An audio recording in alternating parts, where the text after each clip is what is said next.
I'm John Murphy. Welcome to another edition of On the Homefront, a weekly radio magazine about the arts and community living and our local economy in eastern Connecticut, in Tolland, Windham, and New London counties.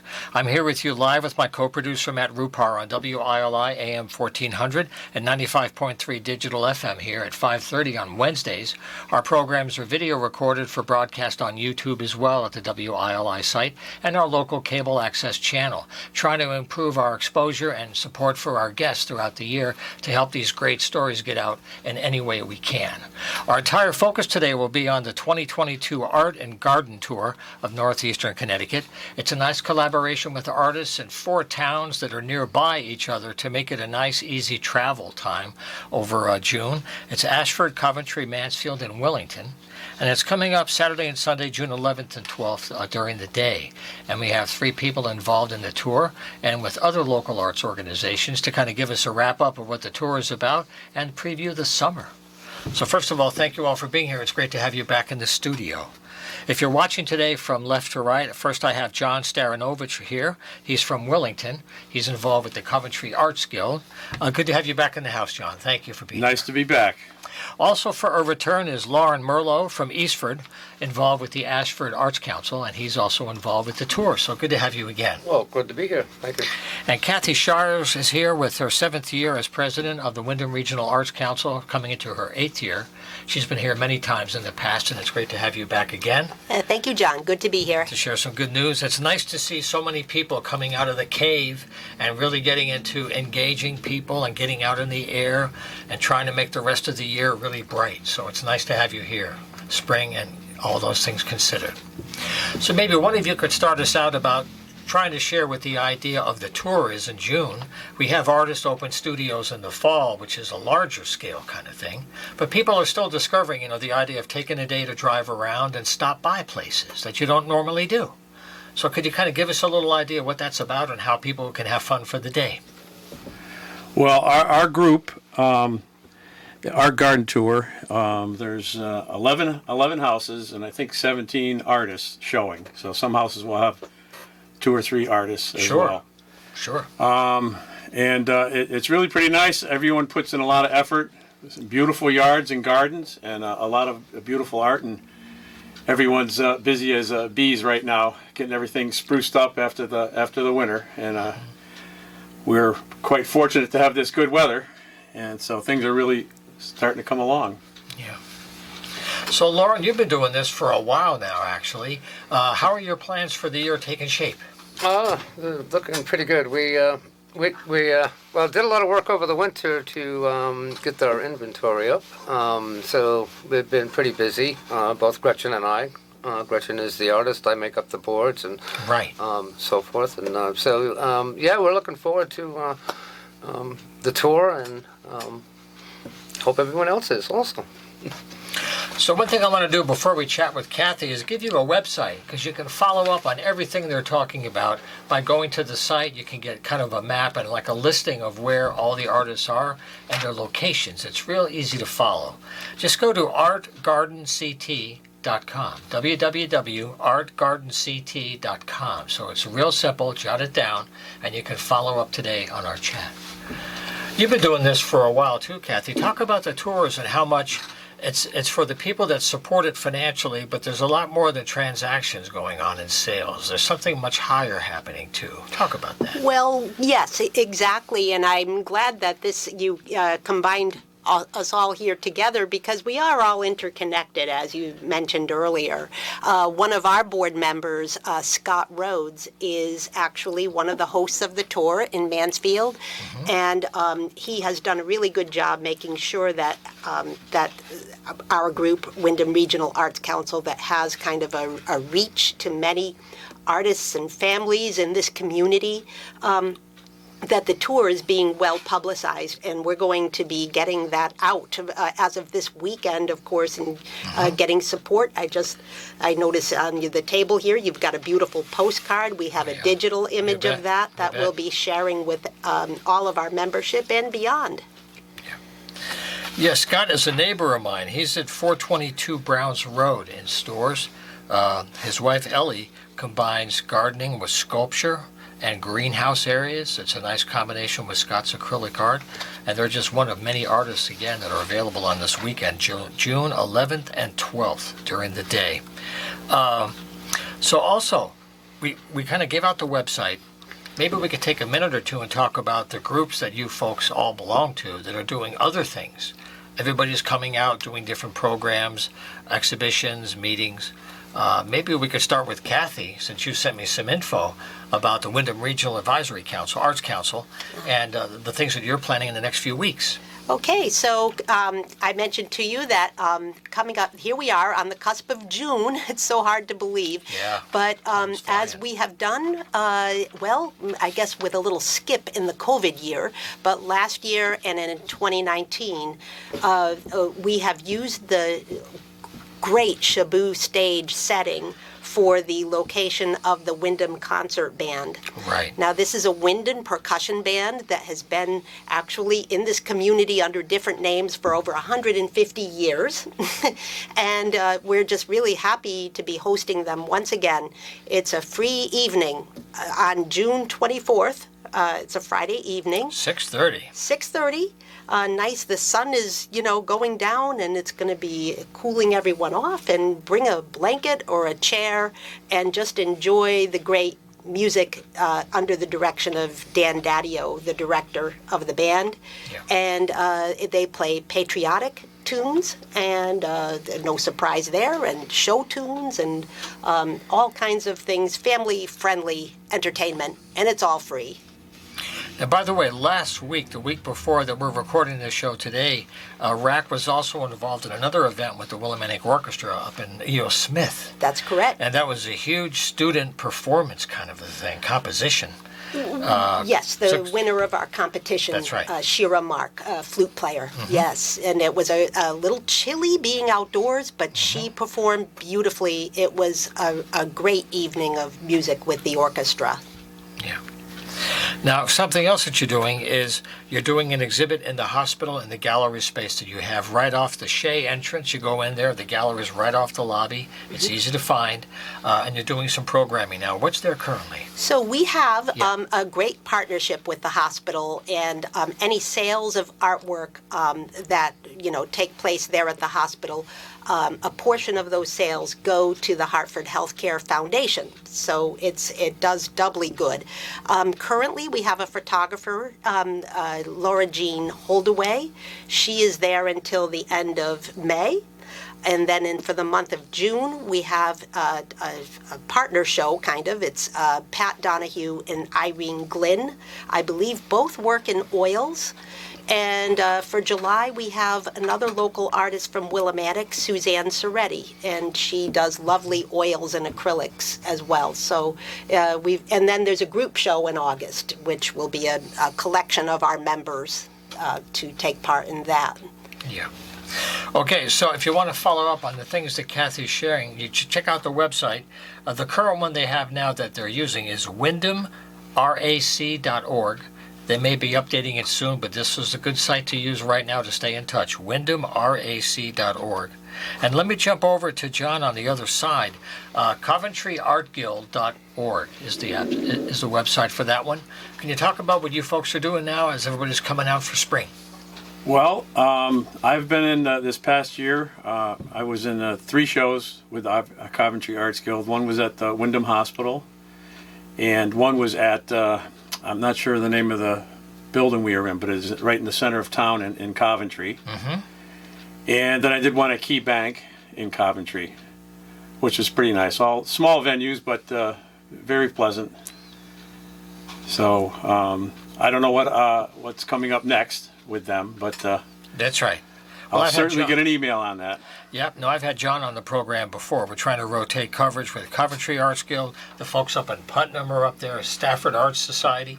Each region has an organization, and we're trying to connect them all here so they can get the news out when they're ready each time.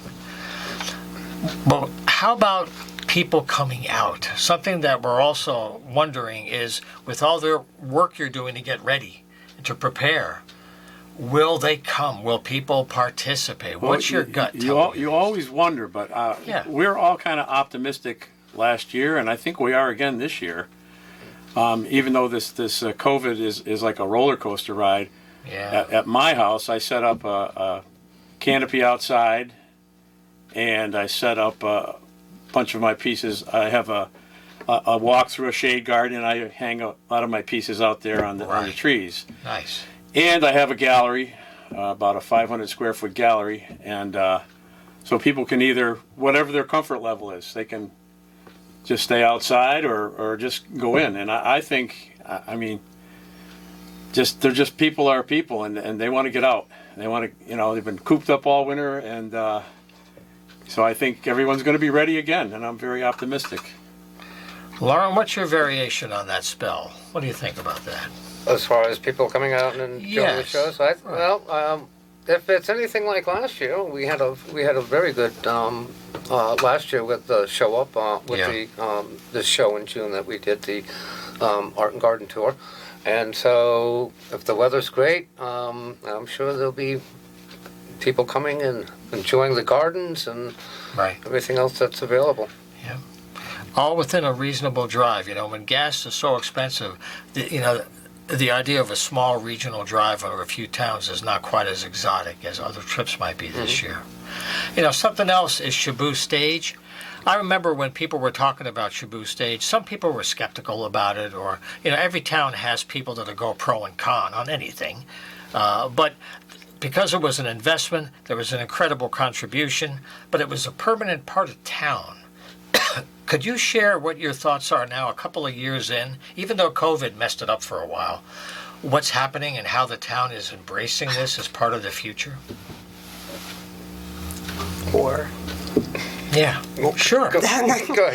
Sure. So it's kind of a broad question, just to bring it out. Well, of course, usually when there's a new construction project, I've lived here since 1986, and it's always been my observation when there's a new development or something big is about to be built. Think of the Frog Bridge. It always kind of brings out, that's what we're made of. As people, you certainly have a right to, say what you think about something. That's and that's valuable. It can be valuable in a community. Those who say, yeah, but what about? And that's fine. So, but I think with the building of the stage, I think it has proved itself to be a valuable asset. It's really brought people from around the state and beyond to various concerts. I give those who developed the stage all kinds of credit. It certainly has helped us. We would not be able to book this band into any other comfortable venue like that with such a presence, and then offer this event for free because for the price of the insurance that we provide to book the stage and partner with the town, we get the use of that site. And last year it was great. Lots and lots of people came to the concert and really had a good evening. I remember talking with David Foster on the program several years ago before it was built, and his dream was to have it big enough to fit the Boston Pops. He wanted a 100-foot stage that could handle some big shows a few times a year, and then there it is for anybody in a small group to use when they'd never, ever normally get a place like that, just like you said. So that's kind of an investment in the infrastructure that David's made and everybody involved in the project that now people can use as we recover. This is a venue for any organization now, and they're using it. There was a Latin Fest here a few days ago. And I noticed what your thoughts are, too, on the first Third Thursday. I was so excited that it was here, that we're back. And it threatened some bad weather, but it really wasn't bad at all. But the turnout was kind of light, I thought. What did you think? What was your sense of the first Third Thursday of the year? I'm unfamiliar with that, really. I don't know. Yeah, sadly I could not make that event because of the previously mentioned event in stores that with was our at 6 o'clock competition at winner. Smith. Yeah, so I Yes. had a definite conflict Yeah. of. I will make it to a Third Thursday, hopefully in June.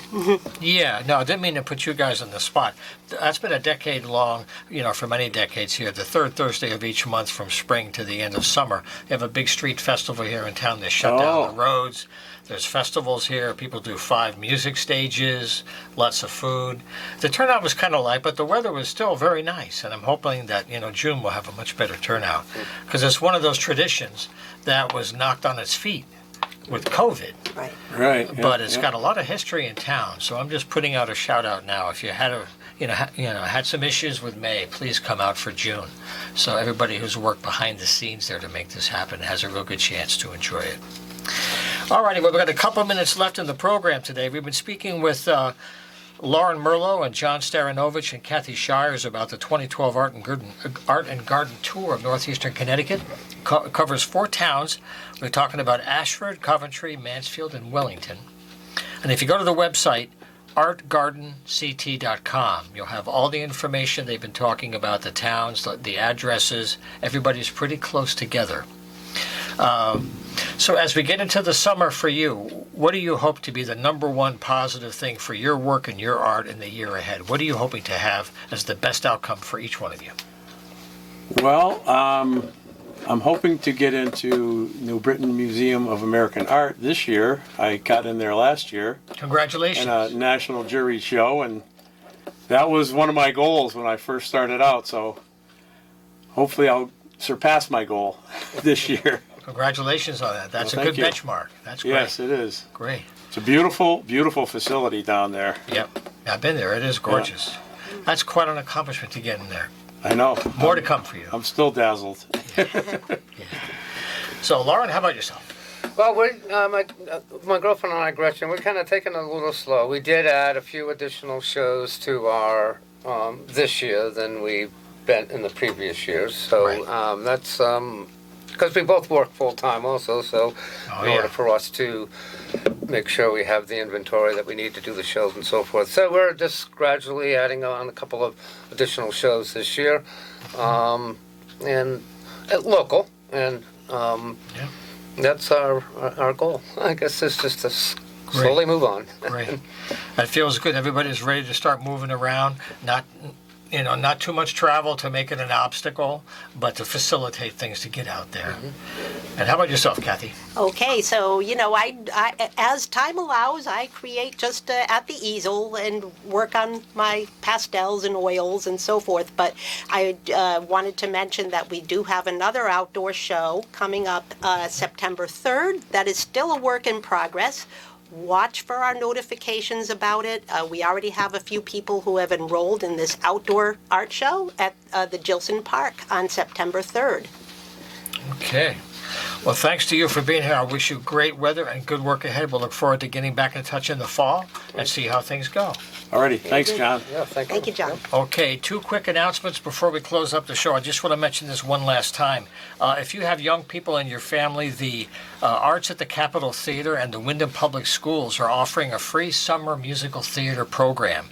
It's going to be from July 11th to August 12th. From 8:30 a.m. to 4 p.m. daily, a really involved program in the theater arts. It will culminate with performances in August, and registration ends June 1.